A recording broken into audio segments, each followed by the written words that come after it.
Let me confess something a little silly. Yesterday I spent almost the whole day without looking up. Not at the ceiling, up, for real, at the sky.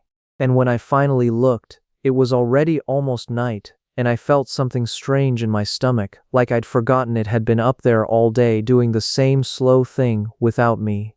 Maybe you forgot today too. That's okay, we forget together. So let me ask you something. Simple on purpose. Why do 10 seconds of sky just lifting your chin and staying there do something to you that 10 seconds of anything else doesn't? Think with me, you felt this. You walk out of a building after hours inside, you look up without meaning to, and for a second your chest does this thing, a breath you didn't ask for. It's not a thought, it's faster than a thought. It already happened before you understood that it happened. The easy answer is, oh, because the sky is beautiful. Hold on to that answer. It's almost right, and the almost is exactly where the interesting thing lives. Because if it were only beauty, a pretty photo of the sky would do the same, and it doesn't. You scroll the feed and pass 20 gorgeous skies in 30 seconds and feel nothing. So what changes when it's the real sky right above your head now? Notice something. To look at the sky, you have to make a move you almost never make during the day. You lift your face. Think about how many hours today your chin pointed down, the screen in your hand, the plate on the table, the floor in front of your feet, the sink, the keyboard, the kid, the dog. All day long your gaze lives between your waist and your forehead, in a half-meter rectangle in front of your nose. That's where you live. Close, small, solvable. The sky breaks that rectangle. To reach it, your neck opens, your chest opens, and suddenly your view has no wall, no edge. You were looking at things the size of your hand, and now you're looking at something that doesn't fit inside any looking. That shift in scale isn't aesthetic, it's physical. Something in your body registers, this is too big for me, before any words. Yerurasav. And now the question changes shape. It's no longer why does the sky calm me down? It's why is being small for 10 seconds a relief and not a scare? The answer has a name, and it comes from a real lab. For this a researcher at Berkeley, Dasher Keltner, who spent years studying exactly this feeling. He gives it a name, awe, that shiver of smallness in front of something vast, and he found something that sounds like a contradiction. In the moment you feel tiny like that, looking at the sky, the ocean, a mountain, your sense of I shrinks. He calls it the small self, and measuring people he saw, when the self shrinks, the anxiety shrinks with it. The body slows down. Time even seems to stretch. People report having more of it than before. 10 seconds of vastness, and the clock inside loosens. Listen to what that's saying, because it's bigger than it looks. The thing that wears you out all day might not be the work or the messages or the traffic. It might be the size your eye takes up, how much it's the center of everything. Every notification is about you. Every task, yours. Every thought starts with I need, I forgot, what if I. All day you carry a giant self and it's heavy.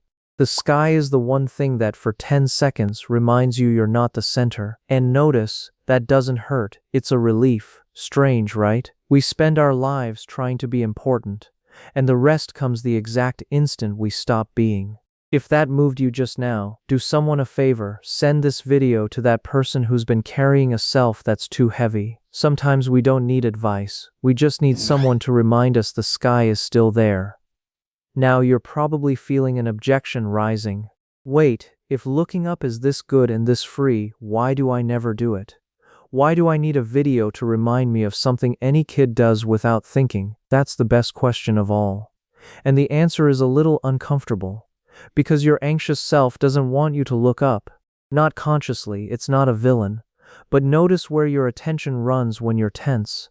Down, inward, to the screen, a rectangle exactly the size of your problem. Anxiety loves small surfaces, it needs you looking close, poking, solving, checking. Looking up is the one direction that solves nothing. There's nothing to do with the sky, you can't optimize a cloud. And that's exactly why it works. It's the only place where there's nothing for you to do, and so nothing for you to fail at. There's even a lovely name for it from the other side. Researchers call it soft fascination. It's the kind of attention a cloud asks for. It holds you gently, without demanding focus, without charging you a decision. It's the opposite of the hard stare the screen pulls out of you. And it's that softness that lets your head, which was running all day, finally land. And there's one more thing hiding in there, in the eye itself. When you focus on a screen a foot away, your vision turns into a tunnel. You see the rectangle and erase the rest. It's the same thing the body does when it's afraid. It closes the edges, aims at the threat. All day with no scare at all, you look at the world with the eye of someone being hunted. Then you look up at the sky and there's nowhere to focus. There's no point. And your peripheral vision, the one that was shut since morning, opens again. You start catching, out of the corner of your eye, the tree, the roof, the bird that crossed. There's even an old reflex for this. Scientists call it the orienting response. It's the body saying, I'm safe enough to notice things that aren't danger. To notice things that aren't danger. When was the last time you had room for that? And notice who does this with no effort at all. A 3-year-old stops in the middle of the sidewalk for no reason and points up. Look. A plane, a cloud shaped like nothing, the moon in the middle of the afternoon. She hasn't learned yet that sky isn't productive. Nobody taught her that the chin is supposed to point down. We didn't lose the ability to look up. We were trained to give it up. One head down day at a time, until we became someone who needs a reminder to do what at 3 years old was automatic. Let me tell you what happens in those 10 seconds, on the inside in slow motion. First second, the neck opens. The body changes posture before the mind catches up. You stop being hunched over a problem. Third second, your eyes, which spent the day focusing on things a foot and a half away, relax to look at the infinite. There's a muscle inside the eye for that, and it had been clenched since morning. It lets go. Fifth second, you notice the cloud is moving, but too slowly for you to see it move. And your sense of time adjusts to its time, not to your phone's. And the sky's time is generous. It's in no hurry at all. 10th second, for an instant you disappear, not out of fear, out of relief. There's no I need up there, just one enormous ancient thing, indifferent in the best sense, that was doing this long before you and will keep doing it long after. And being small in front of that is, believe it or not, the safest place in your whole day. Then you lower your face, and the world comes back, the tasks come back, but for a few minutes they look a little smaller, because you just saw something that doesn't fit inside any of them. Now notice the sad part, which is also where the hope is. This is available all the time. It costs nothing, no app, no special breathing, no mat, no silence, no free time. It's literally on top of everything you do all day long, waiting. And even so, you'll probably go through tomorrow without looking. Not because you're distracted or lazy, because the sky doesn't blink, it doesn't buzz, it doesn't call you. It's the one big thing that isn't fighting for your attention. Everything else in your day was designed to hook your eyes. The sky wasn't. It just waits, quiet, and lets you forget. And here I want you to do something. Not tomorrow, now, while it's still fresh. If at any point today this video made you lift your chin even a little, leave it down there, in a comment, just one word, what you saw when you looked. Is it silly? Yeah.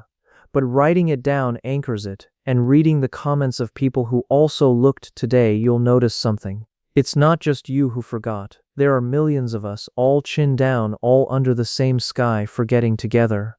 Because deep down, that's what this whole channel is about. Not about looking at the sky. About noticing how many enormous things we walk right past without seeing, all day on autopilot.